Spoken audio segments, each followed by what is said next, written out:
ایک کمال کا درخت برگد بوہڑ کا درخت، جو پرندوں کا پسندیدہ مسکن، جو درختوں کا صوفی ہے، جس کو اس کی خوبصورتی اور سحر انگیزی سے متاثر ہو کر شاعر اپنی شاعری میں جگہ دے، جو ازل سے تاریخ نو انسانی کا گواہ ہے، وہ برگد جسے مختلف مذاہب اپنی عبادات کا اہم جزو سمجھی، وہ برگد جس کے فوائد لازوال ہیں، پر ہمارے پرکھوں ہمارے بڑوں کی وہ نشانیاں جن سے ہم نے پیار کرنا تھا بہت کم رہ گئے ہیں۔ برگد اسے فارسی میں برگد، عربی میں ذات الزوانب، سنسکرت میں وٹ ورکش، ہندی میں بڑ اور انگریزی بینیان ٹری کہتے ہیں۔ اسے عرف عام میں بوہڑ بھی کہا جاتا ہے۔ ایک گھنا سایہ دار درخت ہوتا ہے جس کی عمر 1000 سال سے تجاوز کر جاتی ہے۔ گزرے زمانے میں بھارت اور پاکستان میں یہ درخت سڑکوں اور شاہراہوں کے کناروں پر عام تھا۔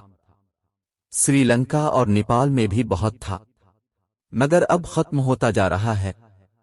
اس پر توجہ بھی معدوم ہو گئی۔ ویسے تو اسے دیہات کا مرکزی درخت بھی کہا جاتا تھا، جس کے نیچے چوپالی لگائی جاتی تھی، گپیں ہوتی، قصے کہانیاں، تعلیم و تربیت اور فیصلے سنائے جاتے، مگر یہ ثقافت اور روایات اب ختم ہو چکی۔ ہر انسان شارٹ کٹ اور وقت کی کمی کا بہانہ گو ہوتے ہوئے زندگی کے ان مزوں سے محروم ہو گئے ہیں۔ اب جدید طرز زندگی اور مادہ پرستی کا اژدہا ہماری سکون اور صحت مند زندگی کو نگلنے کو بے تاب ہے۔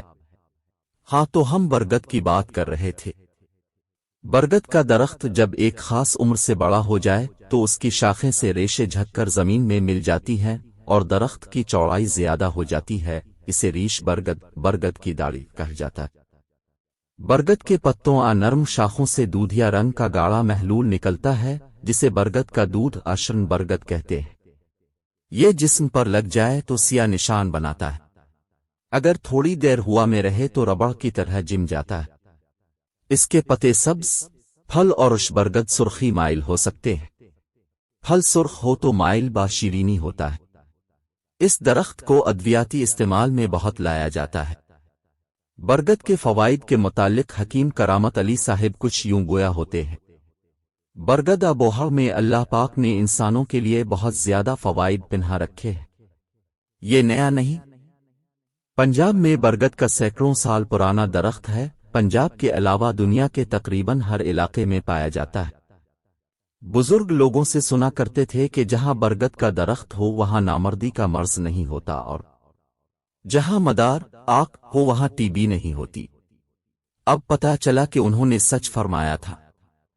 اس کا دودھ، کرشن برگد اور پھل کے کئی ادویاتی استعمال ہیں جو قدیم چینی و ہندی طب میں ملتے ہیں۔ اس کے پتوں کو جلا کر زخم پر لگایا جاتا تھا۔ یہ استعمال ہندوستان اور چین کے علاوہ قدیم امریکہ میں بھی تھا۔ شن برگد کو جنسی کمزوری کے لیے مثلاً صورت انزال اور منی کے کم گاڑھا ہونے کے علاج کے طور پر قدیم زمانے سے استعمال کیا جاتا ہے۔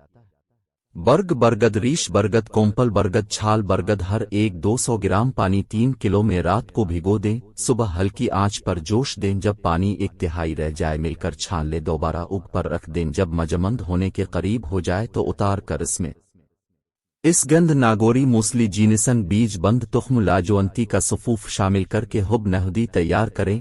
دو صبح و شام نیم گرم دودھ سے استعمال کریں۔ جریان قلت منی، صورت انزال، ضعف با جسمانی کمزوری کے لیے مفید ہے۔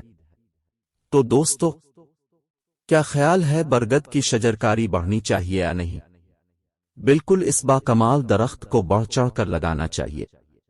اپنی بیٹھکوں، پارکوں، چوراہوں، باغوں، فیکٹریوں اور اڑیتوں میں برگد کے درخت کو کھلے دل سے جگہ دینی چاہیے۔ اس کے پودے ہر جگہ کی نرسریوں سے مل جاتے ہیں۔ اس کی گروتھ ذرا آہستہ ہے لیکن گھنا اور خوبصورت درخت بنتا ہے۔ اسے اپنی شجرکاری میں ضرور شامل رکھیں۔ بہت شکریہ۔